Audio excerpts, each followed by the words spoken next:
Welcome to What Dwells Beneath, where we claw through history's skin to chase the shadows lurking in its bones.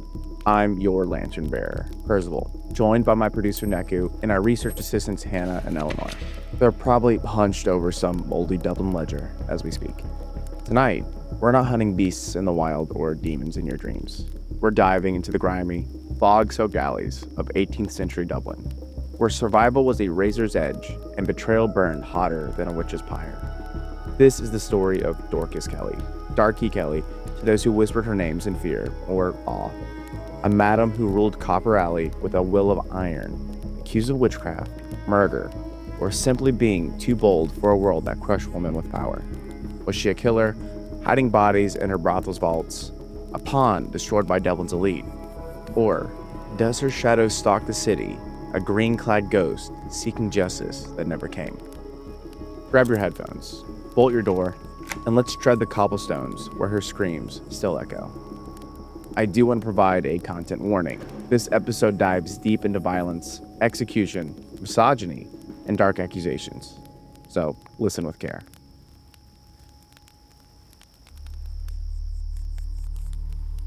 Let's step back to the 1750s, where Dublin's truth is as slippery as blood on whetstone. The city itself is split like a broken bone. By day, it's the British Empire's second city, its port teeming with ships hauling ale, linen, and dreams of wealth. Merchants in powdered wigs barter at the quays, their boots sinking to the mud thick with fish guts and desperation. By night, the city's underbelly festers. Fishamble Street and Copper Alley, the pulsing heart of Dublin's Hell District, are alive with chaos. Drunken sailors stumble from taverns, their pockets picked clean by urchins with quick hands. Beggars huddle in doorways, eyes hollow from hunger, and their rags are no match for Ireland's damp chill. Brothels glow with dim lanterns, offering warmth for a price, their doors creaking under the weight of sin and survival. The streets are a law unto themselves. Constables are scarce, and those who patrol take bribes or turn blind eyes. Gangs roam, knives flash in the dark, and bodies turn up in the river, with no questions asked. This is where Dorcas Kelly, known as Darkey for her raven hair and eyes that cut like glass, builds her empire. The Maiden Tower, her brothel, squats in Copper Alley, a creaky, timber-framed house, its walls blackened by soot, its rooms heavy with whispers and secrets. The name's a cruel jest. There's nothing maidenly here, just a battlefield where women fight to live another day. Darkey's origins are a shadow, lost in history's fog. We know that she was born around 1730, maybe in County Meath. She might have been a farmer's daughter, fleeing a brutal father or a starving village. Or perhaps she was a city girl, possibly orphaned by smallpox or fever, clawing her way from Dublin's gutters to avoid the workhouse's grim jaws. By her 30s, she was a force, a madam running the Maiden's Tower with a mix of charm, cunning, and steel. Her girls, maybe a dozen, are her family, bound by loyalty, fear, or necessity, working for men who pay in coin, whiskey, or empty promises. Darkey's no saint. She's a survivor, navigating a city where the penal laws crushed Catholics, banning them from owning land or voting, leaving most Irish barely making it on scraps and prayers. Her clients range from dockworkers to Dublin's gentry, and whispers say Simon Luttrell, Sheriff of Dublin, is among them. He's a man with a cruel edge, tied to the Hellfire Club, a secretive cabal of nobles who meet in a Wicklow mountain lodge, rumored to reveal in debauchery, gambling, and maybe darker rituals, like mock sacrifice or occult games that scandalize the city. Darkey's brothel thrives though. Her purse is heavy with coin, but every shilling paints a bigger target on her back. In 1750s Ireland, women have three paths: marriage, the convent, or the streets. Darkey chose none. She carves her own, and that makes her a threat. The church brands her a sinner, and the law sees her as a nuisance. And men like Luttrell don't take kindly to women who hold their own. Copper Alley's a powder keg, and Darkey's ambition is the spark. Who did she cross, dwellers, and what price would they make her pay? Darkey Kelly's story is a twisted knot of truth and lies, spun by a city that thrived on fear and spectacle. Let's start with the legend, because it's a tale that's haunted Dublin's pubs for centuries, passed down like a curse over pints and stouts.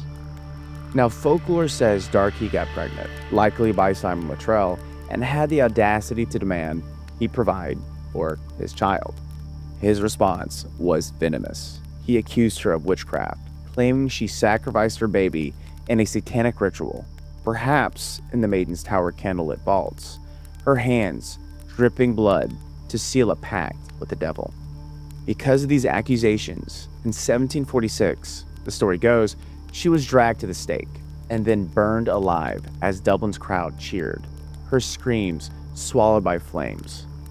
It's a story that claws at you, but we hear time and time again. A woman branded as a witch, her life torched by daring to defy. But here's the twist, dwellers. It's mostly fiction.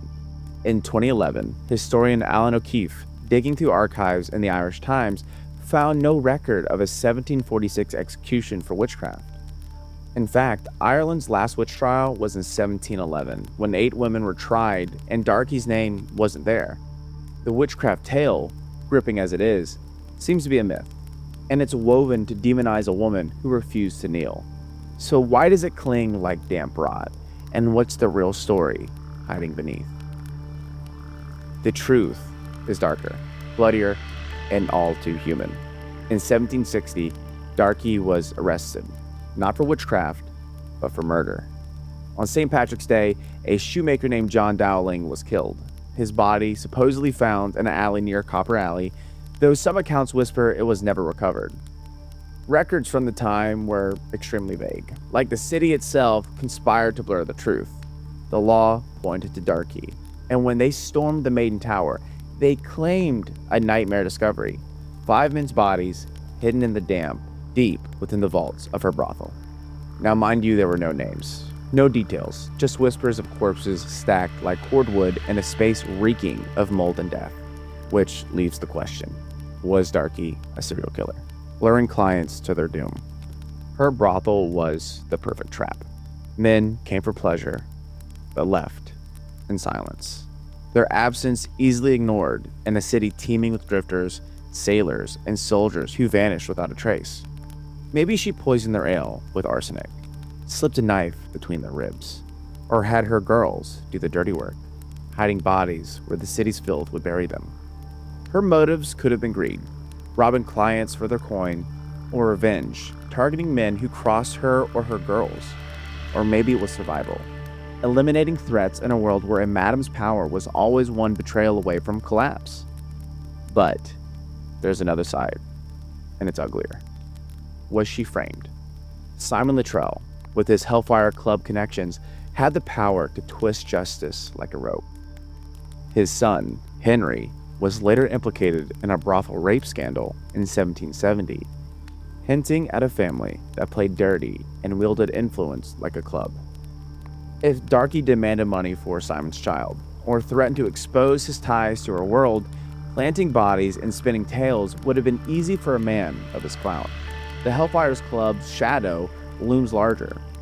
Their little lodge on the hill, nicknamed the Haunted House, was a den of rumored rituals. Satanic or not, we can't confirm, but the gossip alone could ruin reputations. Darkey might have known too much, seen too much, or simply been too bold. At the time, Dublin's justice system was a cruel farce for women like her.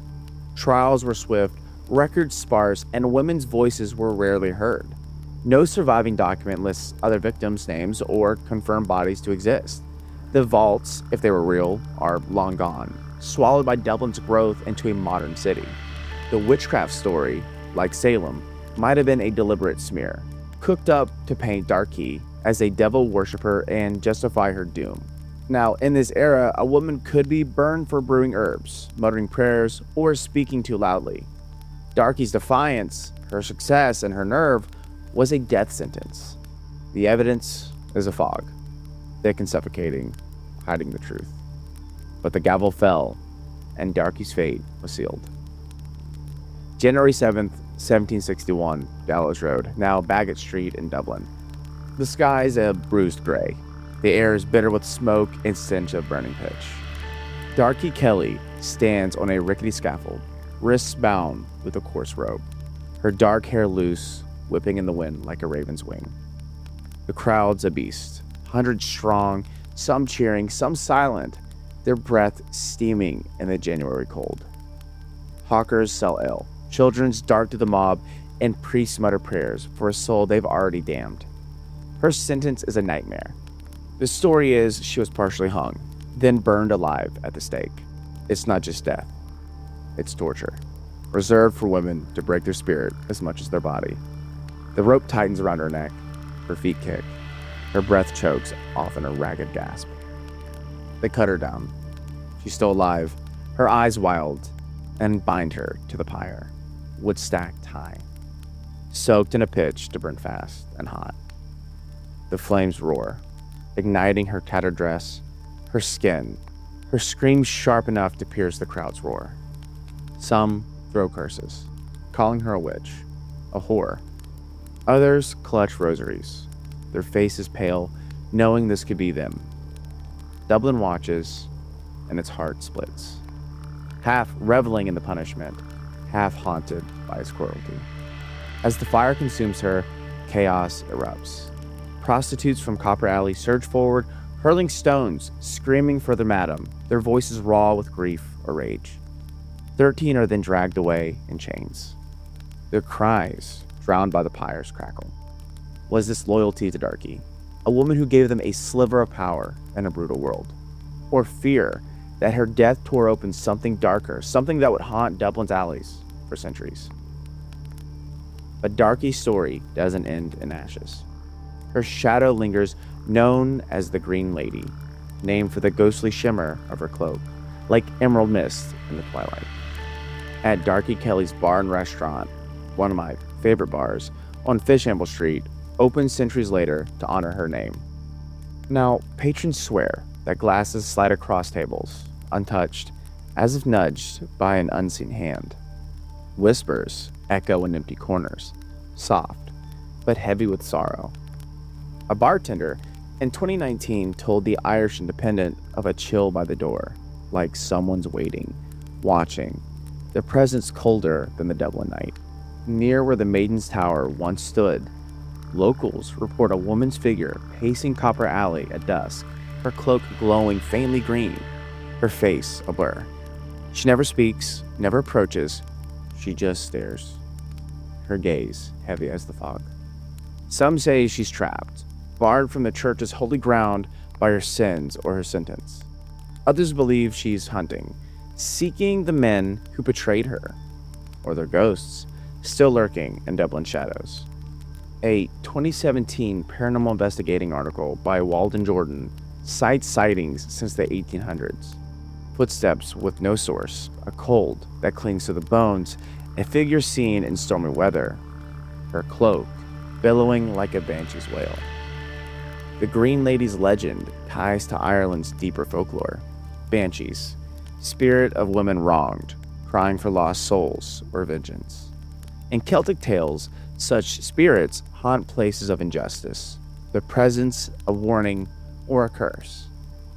Is she Darkey's spirit, bound by a brutal death, or Dublin's guilt, given form in the mist? Her story resonates because it's more than a ghost. It's a mirror to a city that burned its women and called it justice. So, what dwells beneath Darkey Kelly's shadow? A murderer, a victim, or a wraith born of both? Let's chase the theories, from the grim to the ghostly, and see what holds. So, theory 1. Darkey was Ireland's first serial killer. Those 5 bodies in her vaults, John Dowling and 4 unknowns, paint a picture of a predator. Her brothel was a perfect trap. Men came for pleasure, left in silence, their absence buried in Dublin's chaos. As we said earlier, maybe she poisoned their drinks with arsenic. Maybe she stabbed them, or had her girls do the dirty work, hiding bodies in the damp, dark vaults. Her motives could have been greed, robbing clients for the money, or revenge, targeting men who abused her girls or threatened her empire. Maybe it was control, a way to keep power in a world that offered her none. But the holes are glaring. Why no names for the victims? Why no trial records? It feels too neat, like the story was crafted to damn her. Then there is theory 2. Darkey was framed, a pawn in a man's game. Simon Luttrell, with his Hellfire Club clout, had the power to crush her. If she carried his child or threatened to expose his secrets, his visits, his vices, he could have planted bodies, spun the witchcraft lie, and turned Dublin against her. In 2011 Irish Times, the research backs this, suggesting the witchcraft tale was a smear to silence a woman who dared demand too much. Her execution was a warning. Don't challenge the powerful. But were the bodies real, or just a lie to seal her fate? Then that brings us to Theory 3, the Hellfire Club's dark hand. The club, meeting in their Wicklow Lodge, was a nest of rumored rituals. They were either satanic or not, we can't confirm, but the reputation for excess was real. Was Darkey a player in the world, maybe supplying girls or knowing too much about their dealings? Did she cross them, refusing a demand or threatening exposure? Their influence could have staged the murders, erased records, and ensured her silence. The lack of evidence feels deliberate, like a cover-up by men who played God. Theory 4, the paranormal. Dublin's alleys are thick with ghosts. Banshees, wraiths, spirits of the wronged. Was Darkey a witch? Not in the devil's pack sense, but a woman with knowledge, herbs, charms, maybe old Celtic rites. If so, that scared the church. Her Green Lady echoes Ireland's Banshee, a spirit tied to betrayal, waiting for justice. Her inability to cross holy ground or church grounds mirrors folklore of cursed souls, damned by their sins or their suffering. What if her death, so brutal, so public, bound her to Copper Alley, her spirit pacing where her brothel stood? Then we have Theory 5, a half-truth muddied by time. Maybe Darkey killed once, scowling, in self-defense or rage, and the rest was a lie, piled on to bury her. Maybe the vaults held no bodies, just rumors to fuel the flames. The Green Lady could be Dublin's guilt, a city that burned a woman and now sees her in every shadow, a reminder of its sins. What's your take, dwellers? Is she a killer, a pawn, or a witch?